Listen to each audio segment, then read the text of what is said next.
real quick, and then we continue from that part because that's the only way it will make sense. So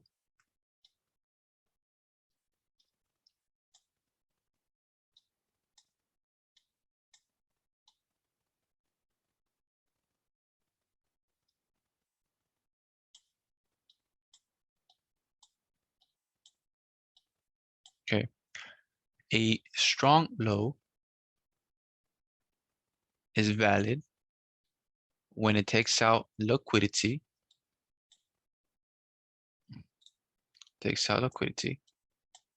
and then it breaks structure. Okay, a strong high is valid when it takes out liquidity and it breaks structure. All right, simple as that. How do you confirm a range? A range is confirmed when you have a bullish Quasimodo and then the opposite in the other end, like this. Then a range is confirmed from A to B. Okay, that is your strong low. That for now, we'll call it a strong high for now. All right, that's how you confirm a range. So now that we got that out the way, let's go back to where we're talking about external and internal.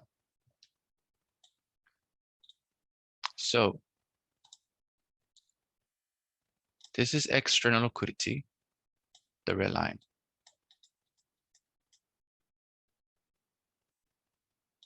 All right, and then everything inside of the range is internal.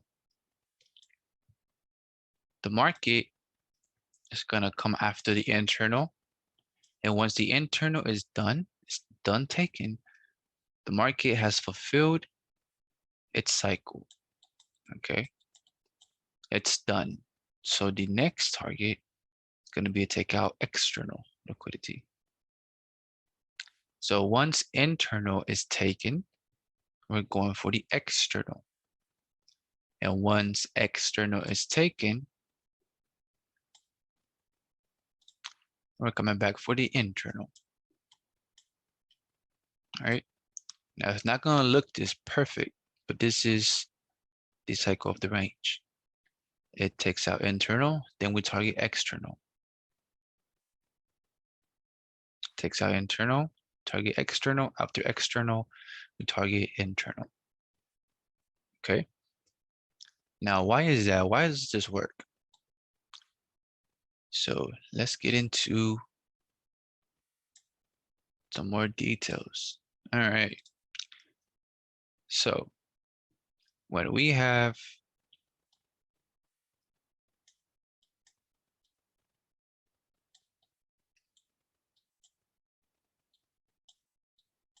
our range from A to B, right? And let's say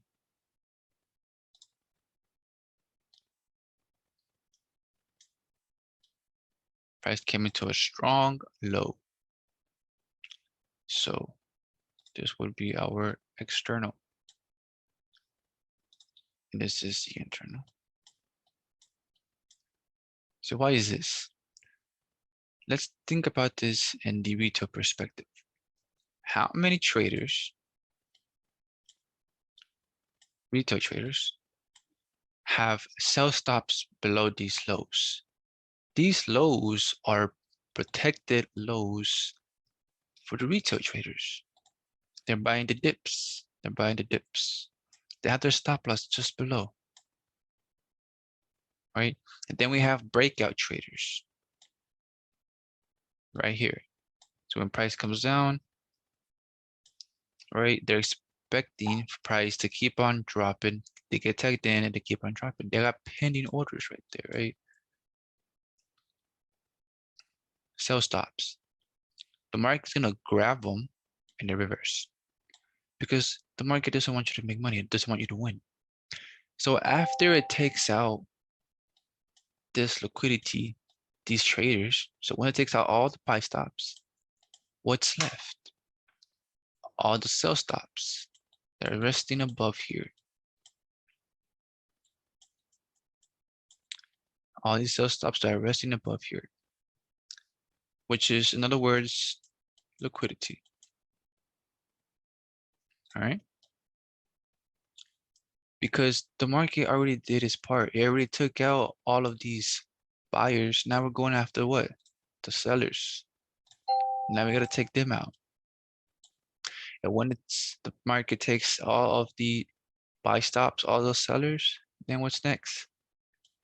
Come back and take out the buyers. Coming back and take out the buyers. Now, the market's not going to move like this exactly. All right. The way it's going to actually be moving will be something like this.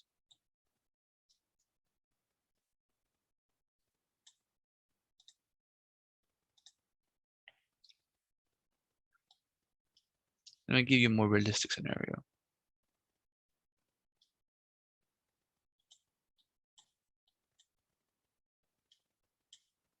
And then we have, let's say, a low, low, a low. Okay. Let me just fix this. Oh.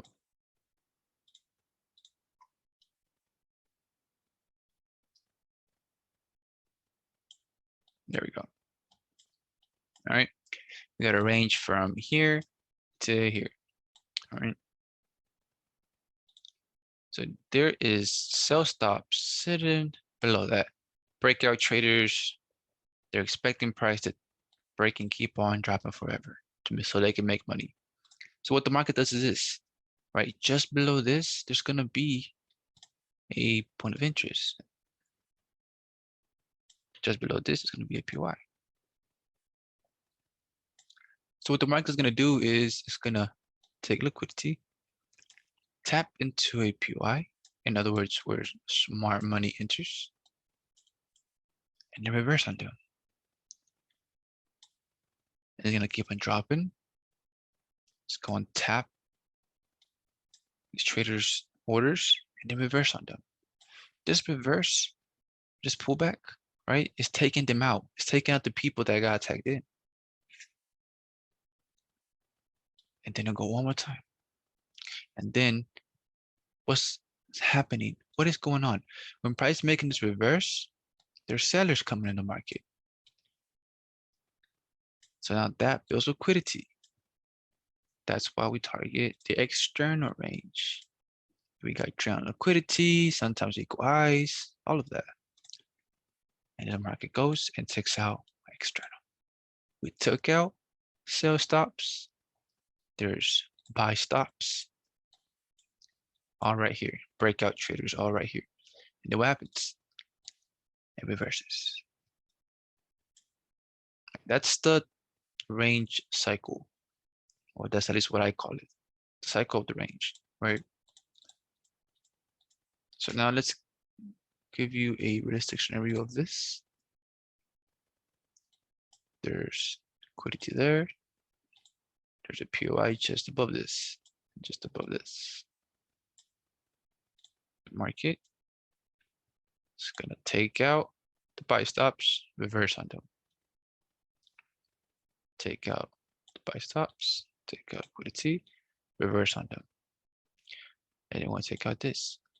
And now what is this building? More liquidity. This is making sense so far.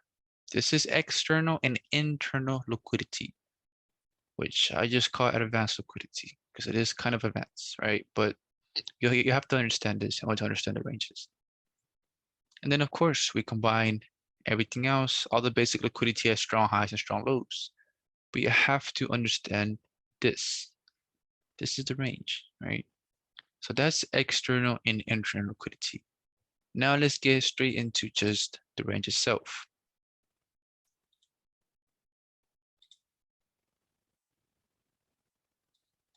All right.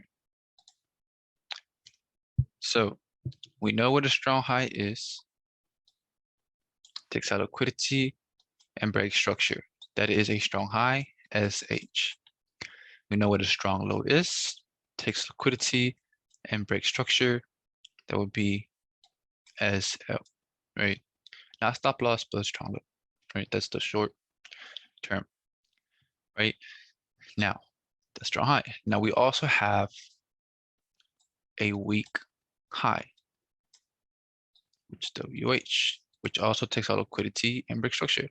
Then we have a weak low, which also takes out liquidity and break structure. But how do we combine this?